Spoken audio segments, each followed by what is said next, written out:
Ada yang menarik di sini adalah Partai Demokrasi Indonesia Perjuangan PDIP dikucilkan oleh partai-partai besar. Pertanyaannya kenapa?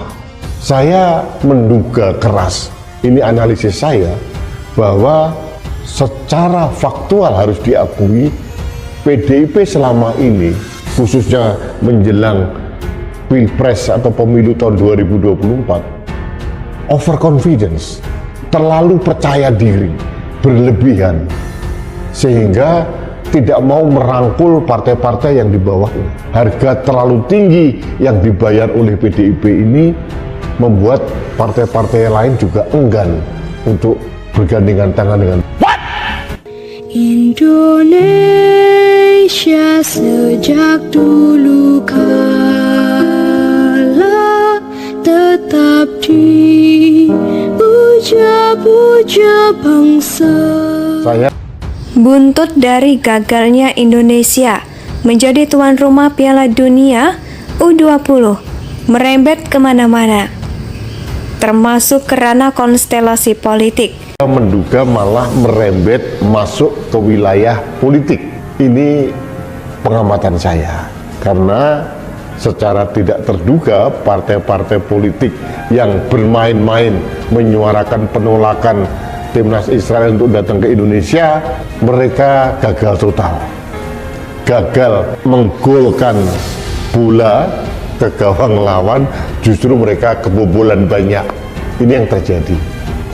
Nah, dampak lain dari batalnya Piala Dunia U20 di Jakarta, di berbagai tempat yang lain adalah kemarin saya melihat Dewan Pimpinan Pusat Partai Amanat Nasional PAN yang diketuai oleh Pak Zulkifli Hasan mengadakan silaturahmi atau pertemuan.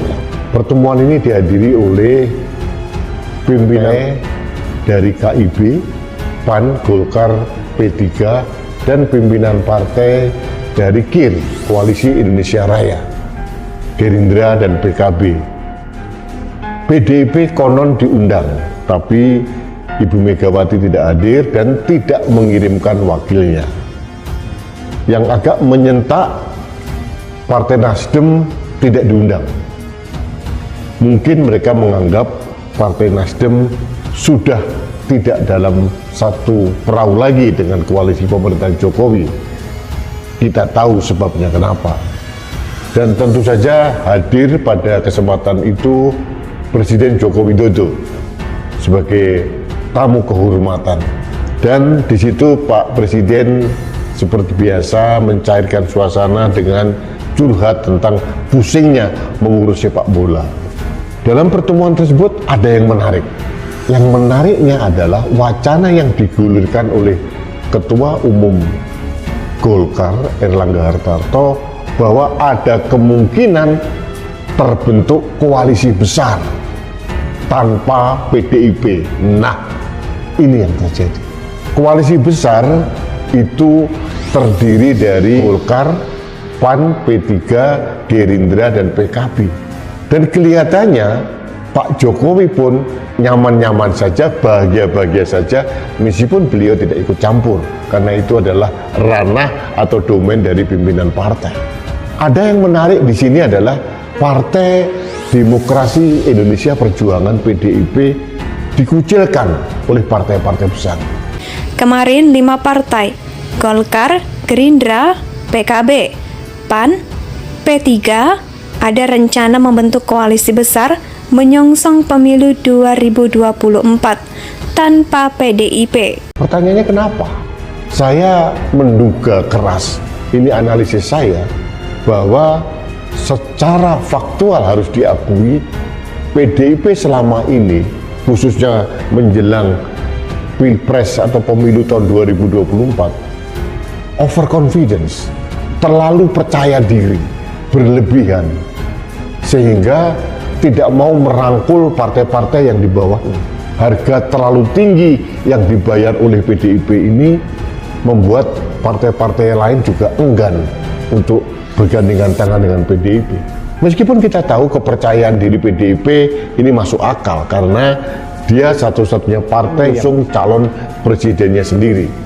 Tapi dalam sejarah pemilu di Indonesia tidak pernah ada partai itu bisa memenangkan calon presidennya secara tunggal, pasti dengan koalisi.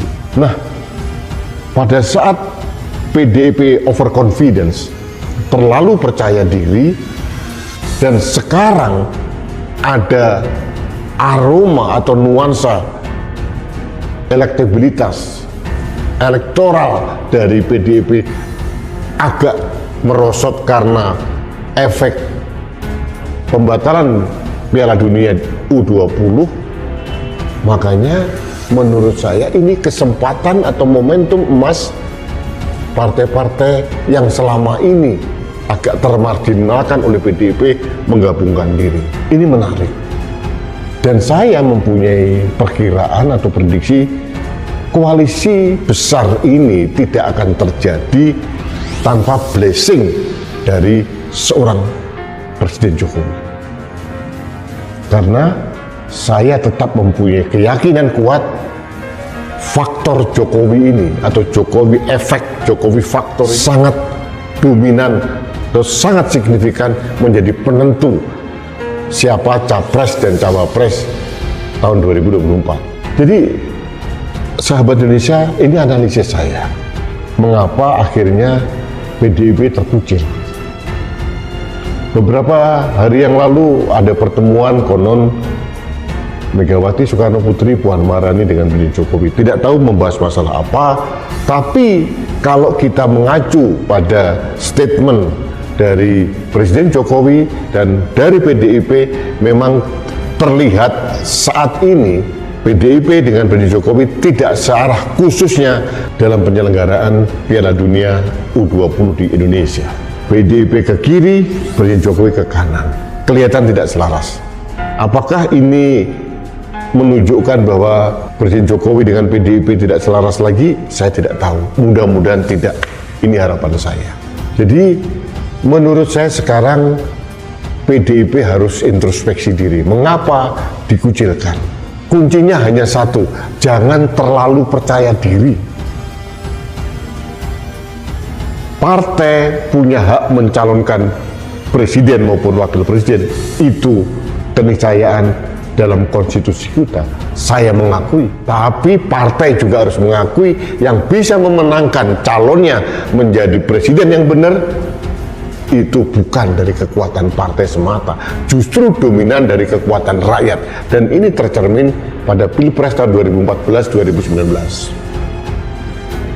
Jadi saya menyarankan PDIP tidak terlalu overconfidence, tidak terlalu berlebihan memasang tarif yang tinggi menurut saya. Mohon maaf kalau saya salah, tapi itu yang saya lihat. Yang berikutnya adalah PDIP mohon maaf terlalu lambat dalam menentukan siapa calon presiden dan calon wakil presiden untuk 2024, sehingga ini menjadi gelombang ketidakpastian yang berlarut-larut, apalagi sekarang dihantam oleh kekecewaan publik terkait dengan batalnya Piala Dunia U20 di Indonesia.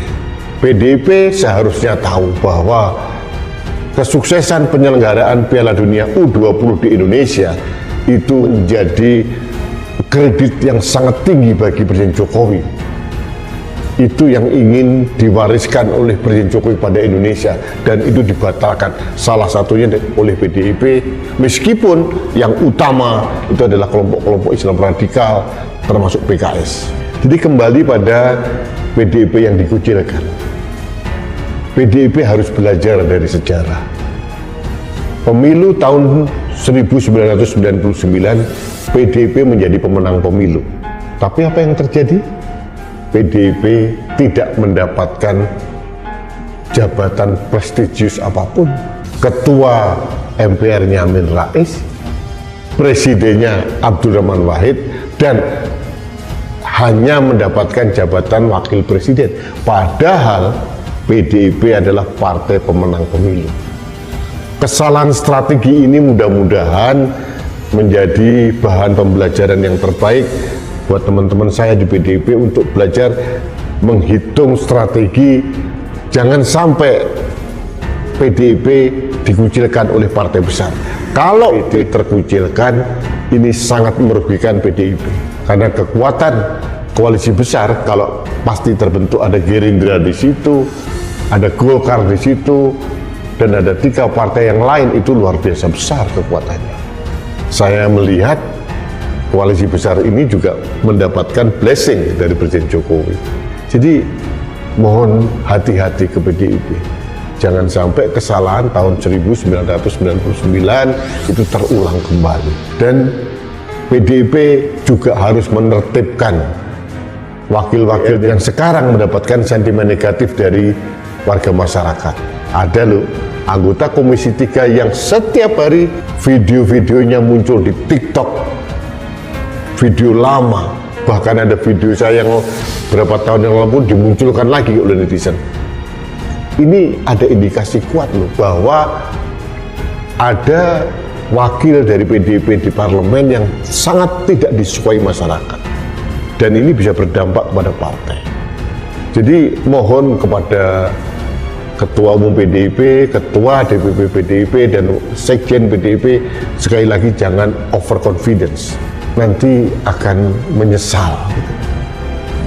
Dan satu hal lagi, mohon segera PDIP menentukan sikap untuk siapa yang dicalonkan oleh PDIP untuk tahun 2024 nanti, karena sampai sekarang rakyat sudah lelah untuk menunggu. Januari batal, Maret batal, katanya bulan Juni, dan sebelum bulan Juni PDIP dan keluarga besarnya dihantam badai Piala Dunia U20.